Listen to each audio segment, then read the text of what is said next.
Hey everyone, it's Peter Kerr from Daydream Nation, and we have Mike Ladano back to the channel. How are you, Mike? I'm excellent, my friend. As we were just saying offline, I'm feeling really good, partly because of this awesome music that I discovered this week. Absolutely. The premise of this show is, gee whiz, I've never heard a Prince album ever. So I assigned Mike Ladano to listen to this album, Purple Rain by Prince. So this was the blockbuster of 1984, sold millions of copies, number one all around the world, hit singles, number one movie, Grammy, Oscar. What more can you say? So, what we're going to do is we're going to talk about first listen to the album. We'll have a bit of a chat about the tracks, the band, and then we'll take it from there. So, Mike, your first listen to this album, what were your impressions? First listen. Oh man, I can't remember my first listen at this point from my eighth because I've listened to it 8 times plus watched the film. Yep. Well, Peter, I would say I am from that era. The 1984 was my launch point into music as a serious music listener.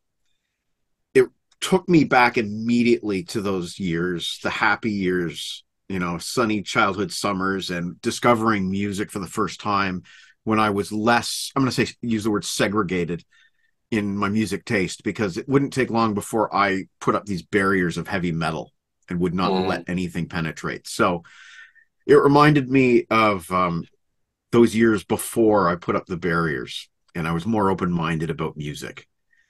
And I enjoyed it thoroughly the first time through, enough to play it a second time immediately after. I think I played it 3 times in Mm. sequence. Mm. But I knew I wasn't getting the whole album on one listen. I knew Mm. that there was a lot going on, and I started reading Wikipedias as I was listening to sort of learn Mm. what I was hearing.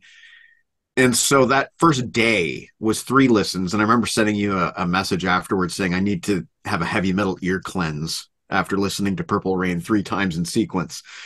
But that would be sort of my first impression. Would be that day. I felt like I'd opened this can of worms. I liked it a lot, but I felt like I've had enough after 3 listens. I need to get back into my safety zone, my comfort zone. Yeah, yeah. I guess as we talk more about the album, it's very emotional. There's a Yeah. lot of emotional parts to this album. I actually played it last night, and it never fails to, the hairs on the back of my head are raised all the way through it. I'm just talking about it, and it just happened then. It really speaks to me emotionally, and it brings me back to a very nostalgic time in my life in '84 when I'm right in the music.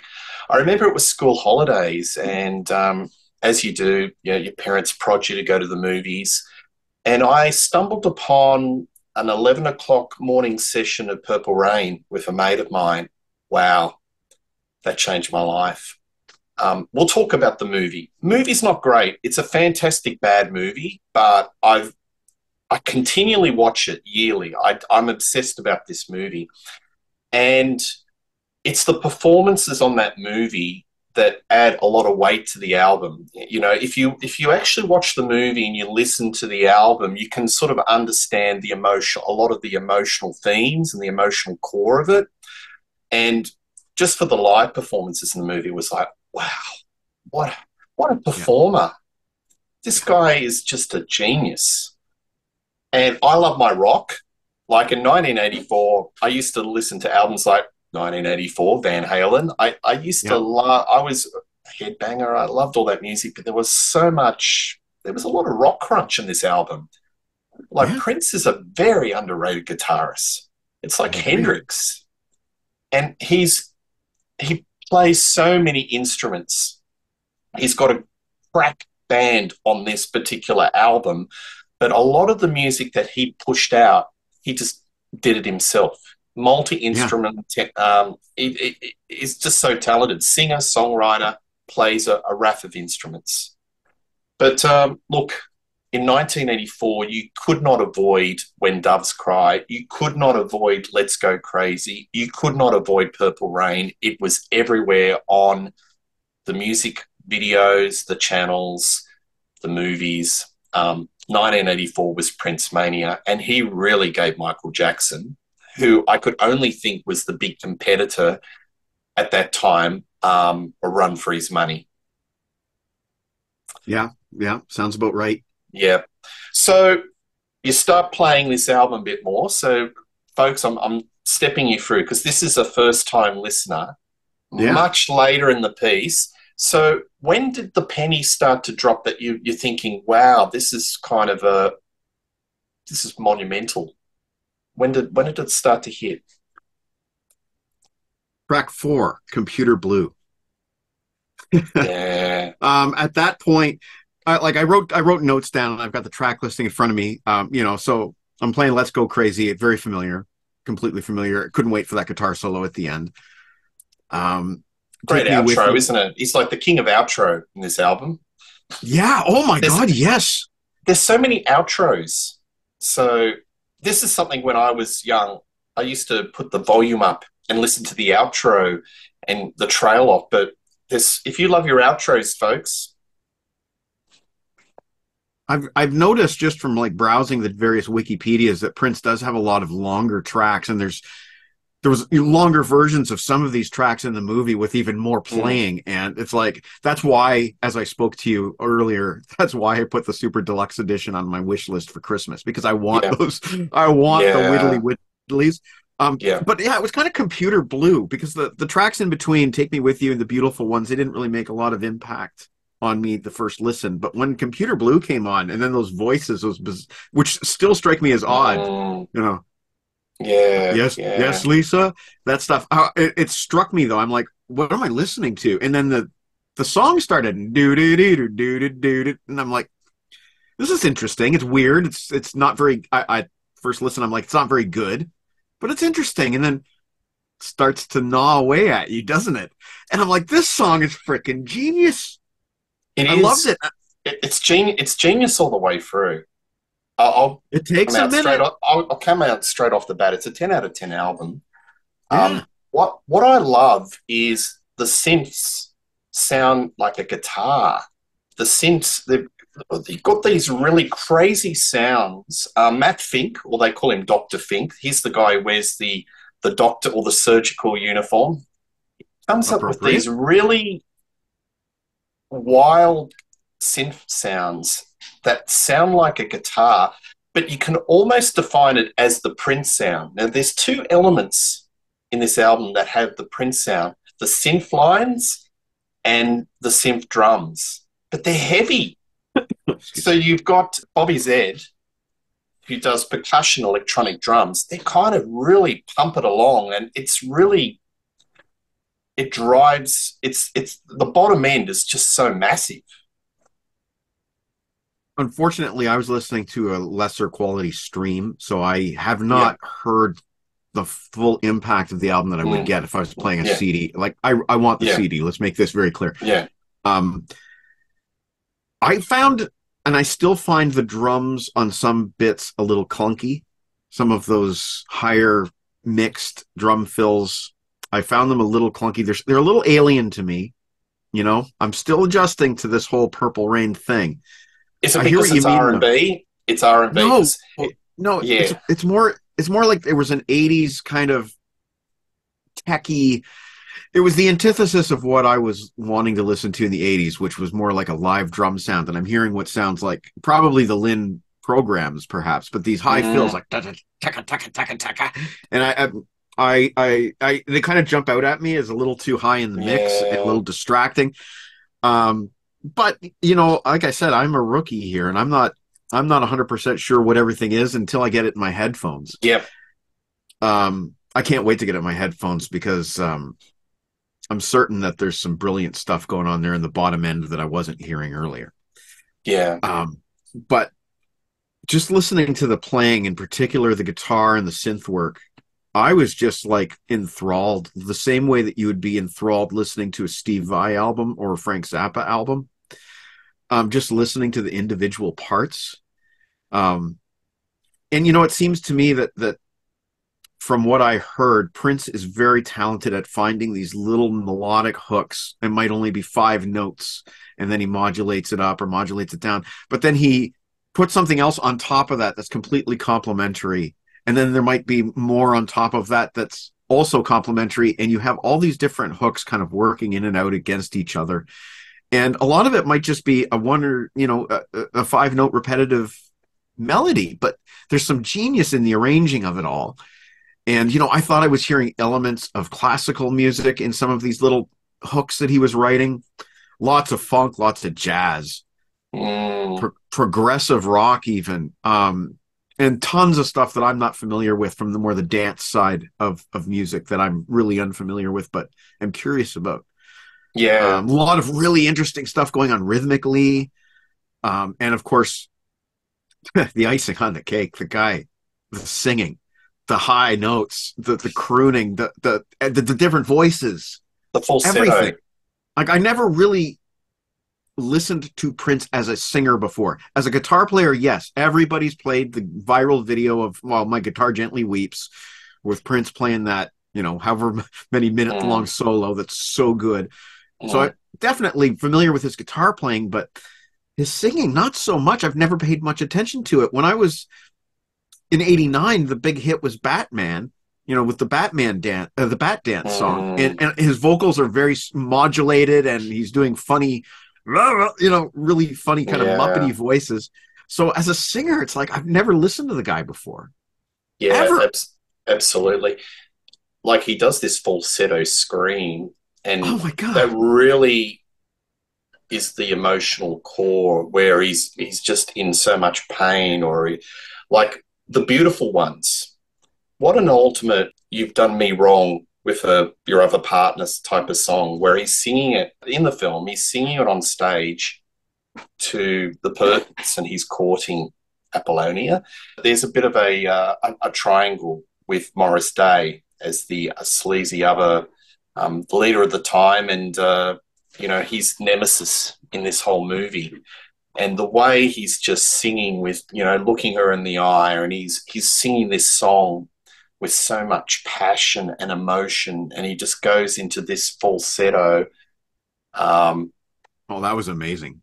yeah, it's sort of like how would I describe it? A little bit of Little Richard to the power of 10. Yeah, actually, that's a good way of putting it.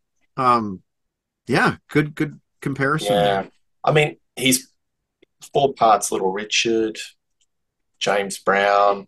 He's got Miles He's got Davis, some Chuck Berry in him too, Chuck definitely. Berry, Miles Davis in the musicology. But Yeah. this album is just not about Prince. It's the revolution. He had a crack band. I've always said, I mean, people talk about the E Street, Bruce Yeah. Springsteen and his band. This band is just massive. And he broke them up when they're at the peak of their powers. So he put out the Around the World in One Day, and then there was Parade, and then he broke them up. He is like he has that Richie Blackmore element about him because I think he Was likes to just have going new to blood. say Blackmore. Yeah, a little bit of he likes to keep things fresh, new blood. Yeah.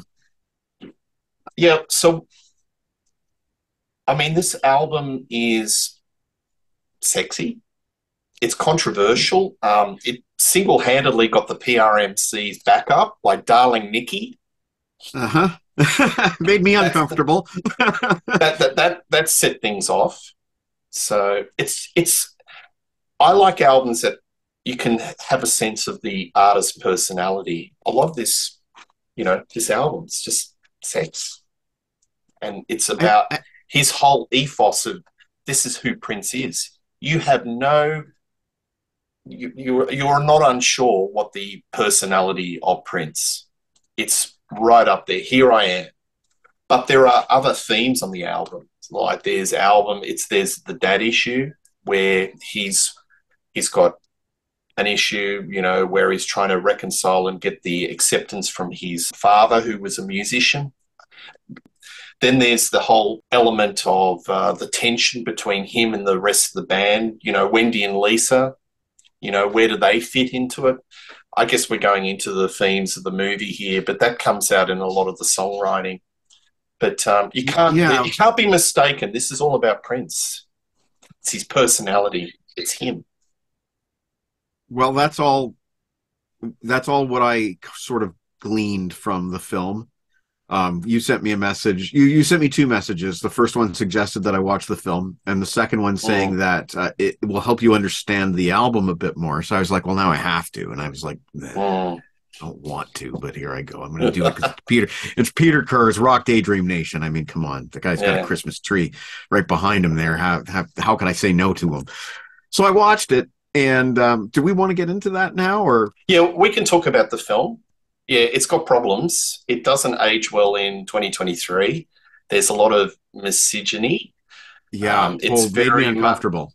yeah, but it's There a was great film. also a sort of a surprising moment where Morris Day throws a homophobic slur at Prince, and I'm like, I didn't expect that. Yeah, And I it's also very did not expect that the nudity. I had no idea there was going to be full frontal. And I was like, yeah. oh my God, this was like a movie that my classmates were watching when I would have been 12.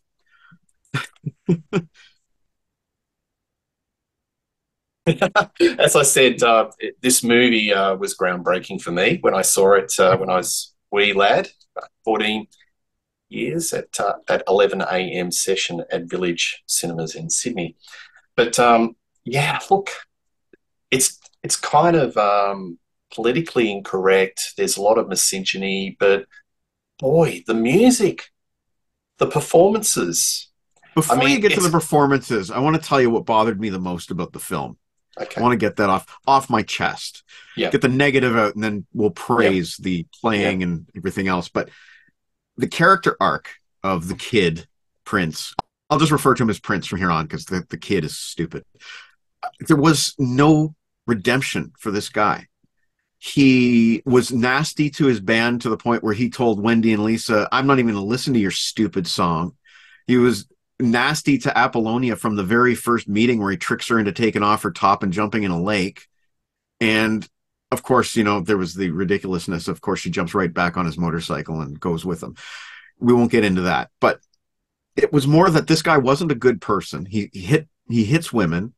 He treated his band like crap. He was unprofessional. He was not likable really in any way except as a musician. You have sympathy for him because you know that this is coming from his upbringing and his home life, which is shattered.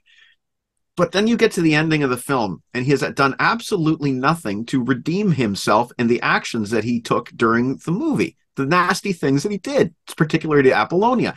People feel sorry for him because his dad almost committed suicide or attempted to commit suicide and was in the hospital. People feel sorry for him. And then he plays this fantastic song. He has this kind of semi moment of redemption where he says, I'm going to play a song that the girls wrote. And then he plays it, and it's brilliant. And everybody loves him. And that's the end of the movie. It's like he did nothing to pay Yeah. back for the things that he did to Apollonia, the band, and everybody else that he was causing chaos in their lives with. He's a very unlikable character in this movie, and That was my beef. the only redemption moments for this character are through his music. So Right. it's like when the music's not playing, he behaves like an asshole. But Yeah. when he's on stage, that's where it's the redemption. So you're expected to accept him. Okay, this what I think it's saying is that this guy can only emotionally connect with people through music. So when music's mute, there's no music, there's no soundtrack, and he's talking to people and he's interrelating, he just can't relate. But when he's on stage, that is how he communicates through his songs, through the Good lyrics. observation. So when he can't say face to face to Apollonia, I love you, he's got to get up on stage and say it. So I think Couldn't even that's say the I'm mad at premise. you because you're Yeah, hanging out with Morris Day. He had to make a yeah. big scene. So that's where I've been grappling with this for 30 or years in regards because there's a lot to forgive. Bar Prince's performance is pretty wooden outside of porno film, It's but amusing, man. It's amusing when he tries to be tough. yeah, but I just think that the whole premise of the movie is this guy cannot communicate when there's no music. The only way he communicates is through his songs. And if you go to the music and the source as the source of the movie, then it's a lot more enjoyable experience. But I keep on gravitating to it time and time again. There's moments of comedy. I like the Time Morris Day. and time again. Yeah. And then you segue to Morris Day. Morris Day. Bit of light relief, and it's a shame he didn't really get move on with a Hollywood career, or I think he was a bit more of a cult hero in the music world. I don't think he had the success that Prince did. But yeah, so that's the movie. As I said, I go to the music. I mean, let's look about the way that the live performance. I mean, if you look at the timing of the movie, I think the majority of the movie is when he's on stage, and that's when that is some of the best live performance that I've ever seen in a non-concert film. You know, like say the band or whatever. You know, this is the best in a scripted film that I've ever seen. Everything was, like, to me, hyper realistic. This is how it would look if you were there in the audience. This is how it would look if they shot this and released it as a home video. I was blown away by the performances, the theatrics of Prince himself. Gosh, the guy was in the prime, and energy out the wazoo, not just as a musician, but also as a performer. An image was everything to him, you know? Oh my God, everything. I just felt like everything, every stage move, every bit of choreographed, you know, backing musicians doing their thing. Everything, I think, was like to his specifications, his perfect specifications. I just get the impression that everything that happens on that stage is 100% signed off by Prince, or it doesn't happen. You know, you don't turn left on that note. You turn right on that note, or something. You know what I'm getting at. I really, really enjoyed seeing the other musicians and learning about them a little bit. And it's like, holy crap, Wendy can play guitar too. That is Wendy, right? Rat, I think so. Wendy and Lisa, yeah. Yeah. And they put a few solo albums that folks worth getting. You know, if you like that jangly pop, a little bit of psychedelia, they had put a few albums out, but didn't really get to that sort of Prince success. Nobody ever did they? No, none of his proteges other than Sheila E. I was talking about that on another show, that none of Prince's proteges, you had Vanity, Apollonia 6 actually had an album, but that didn't really sort of trouble the upper reaches of the charts. The only one in that sort of wheelhouse was Sheila E. That seemed to break on through. But that's a whole different show. But I agree about the movie that the direction is really taut. It's really tight. Look, the editing is fantastic, you know, where it pans from the audience to the stage, the responses, the jump cuts. It's a music video, but wow. Yeah. Maybe it's one long 90-minute music video. You know, that's a really good way of putting it. But if you did consider it a music video, then for that format, for that would raise my esteem for it up a few notches, because you don't see music videos that well produced very often. It was not a movie I think I'll ever watch again, but for the musical performances, like those extended versions of the tracks with way more soloing, way more singing. I hope they're on that box set that I wish listed. Yeah. So, in respect to the movie, do you think it's brave that actually Prince put a character out that didn't put himself in a light? Now, let's flip this on its head. Yeah, so totally, man. He's playing a character that's not really a very nice character. Right. Like, if you were doing the story of my life, I'm writing myself as the hero. I always do. It's my one and only character flaws, that I tend to see myself as the hero of my own story. So for him to make himself essentially an unlikable SOB in his own film, Yeah. So you can't call it, the old critical cliche, a vanity project. You can't call this a vanity project because it's She warts and wasn't in all. it. She quit. She quit before they Oh, made the film. funny guy. But yeah, you know what I'm saying? You know what I'm saying? It's Yes. not No, putting him in it's it. It's warts and all. and I don't know how much of that is did he really treat his band that poorly in those days? Is that true? I can't I be true. I've read a lot. I've read a lot of stories, and he wasn't that bad. But look, he was very. There was definitely an ego. Oh, certainly, but to say to Wendy and Lisa, I'm not even going to listen to your stupid song. Like that's almost a line of dialogue. I almost quoted the movie. That's just mean.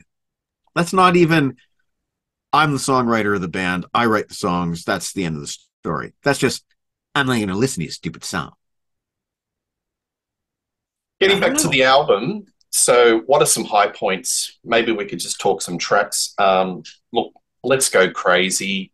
It starts off Oh, with that sort of the gospel church and the organ, dearly beloved. I oh, mean, that's kind of part of pop culture. Um, yeah. that really grabs it. And the searing outro guitar solo at the end, that's just magnificent. I once read a quote, and I don't know who said it. I wish I could remember that detail, but in a guitar magazine, I read this quote that Prince plays just enough lead guitar to make you think he's a genius, but not enough to prove it. I strongly disagree with that quote now that I've listened to this album so many times. He plays plenty enough lead and rhythm guitar. Brilliant, brilliant, brilliant guitar work that I am now happy to. I found a new guitar hero that I like.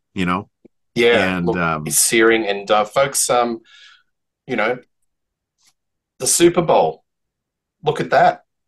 Voted as the number one Super Bowl halftime entertainment of all time. And it was raining. And he put on a performance and it was live, folks. That's Prince. And it was kind of a reminder because Prince commercially in that era was probably on the wane. It was kind of a reminder, hey, I'm still around. Remember me. he seems to have had a lot of peaks and valleys, a lot of crests in his career. Um, People don't he talk can, about him enough. He's no, kind of been forgotten. And there are some folk of the 80s where it's cross generational and their legacy lives on. But I'm sort of a little bit concerned about Prince's legacy. When he passed away, there was this, we're going to unleash the vault. He's got millions of, not millions, but he has many a ton, albums completed. a ton of tracks. Apparently, there were a couple of Purple Rains that was recorded with this band but never released. He's prolific. He never slept, and he'd Yeah. be recording like all hours of the night. But there's apparently three Purple Rains with this band. Oh. Um, so I would love to hear that. That would be absolutely killer. Or But even just yeah, one of his unreleased albums, because I know that yeah, he has several yeah, and like fully completed music videos ready to release. yeah. But I'm not seeing the output that I was expecting. Um, Yeah, just a couple post, demo albums, really, right? yeah, absolutely. All Well, right, we can so hope. let's go crazy. Yeah. I think I love how he starts and finishes side one and side two. Like Darling Nikki, it's a naughty song, but that ending where it's the bass and the synths, no, I'll correct it, where it's got that drums. The drums are really pounding, and then the guitar does this searing guitar little lead break. And then it goes into this vocal inflection where it goes op, op, op, op, op. And then it goes into like this Yeah, yeah, yeah. reverse melody. And if you play I actually think I did play it backwards just to see what it says. I think you're going to go to the way of the dawn or something.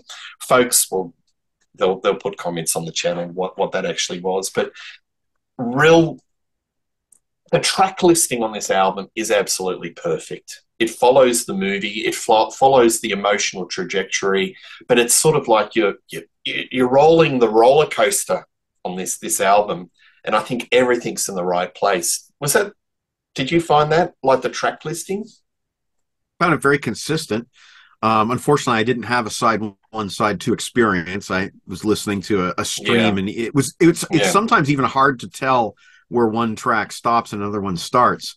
So unfortunately, I didn't mm, really have a nice distinct experience like that. But I kept wanting to go back to the start and hear it again. And yeah, I think it really does. I it sounds like a concept album. It really does. It feels like a journey. It I don't know, like, and even the sequencing of some of the big hits. You got "Let's Go Crazy" right at the start, which is just a banger, and it's almost like, holy crap, we're starting with one of the most popular songs. Great. And then I'm hearing more of these deep cuts that I wasn't familiar with, and then we get to "When Doves Cry." It's like, oh it's just yeah, I that's the forgot that song's on this album. start of side two. And people forget what Yeah. a great song that is. It's very simple. It's very Yes. stripped back. It's kind of, you just got a basic rhythm, synth line, and Prince, and very emotive. And that's another emotional core of this album, where it's talking about his angst about his parents and his father. And Well, I can tell you that I thought that song hit at right the exact point because I do not like Darling Nikki. I mean, the music is fine, but I don't like it. So you I think don't like it? Yeah, I don't no. mind that song. I think it's just showing his more libidinous side, where he's pushing the boundaries. I tell you, Prince earlier albums, if you read the lyrics, you go, whew, it's like I'm reading a open letter to Hustler I page, get I the get what you're saying Hustler that forum page. I get what you're saying that this is Prince, he's expressing himself, who he really is. Just there's a thing that we call oversharing these days. And Yeah, other bands have done songs dirtier than Darling Nikki, absolutely no question. But just certain things, it's like I would have preferred if he used a metaphor there instead of just spelling it out for us. yeah. Side two. I always think that the last couple of songs are like the end of Abbey Road. It's a bit of a symphony, where there are one song seems to quickly go into another song. Right. I call it like the last three are like a bit of a melody, and I think that's like kapow to me. That's like the emotional piece de resistance, where There it's is. it's home run. I'm thinking of any other cliches: home run, touchdown, whatever you want to do.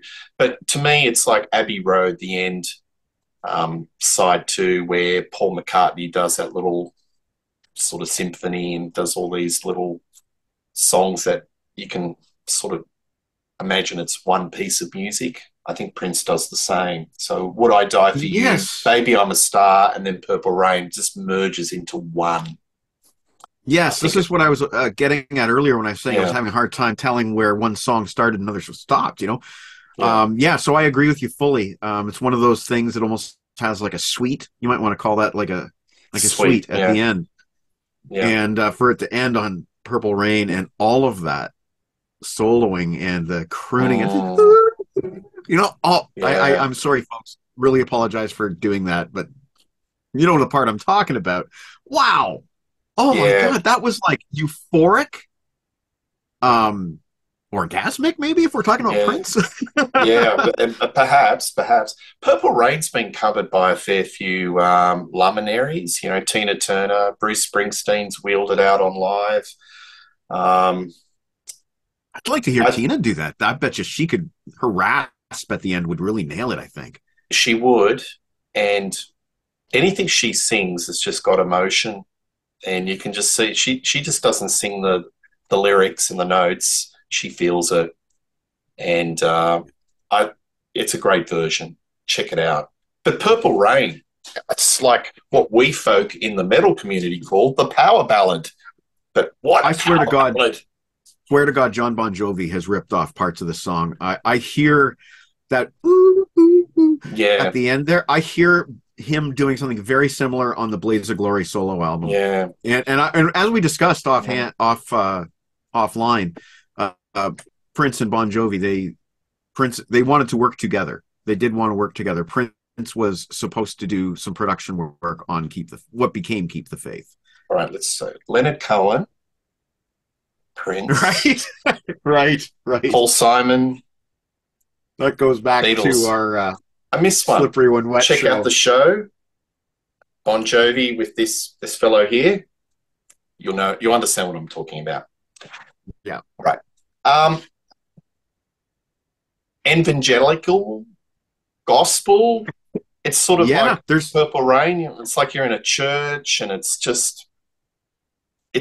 got that build up. It's the finale. It's the climax of the movie. It's like he's singing on stage in the movie, and everything's going to be all right. It's the redemption song, and that's it where it is the goes to what redemption do I song. say that this guy is so emotionally stunted. He can only communicate through his music, and Can I that's the ask you a premise. question? Yes. You've lived with this movie for however you said over 30 Mm, years. At yep. what point did you realize he can only communicate through music? Because I did not pick up on it the first time seeing it. Probably the last 10 years.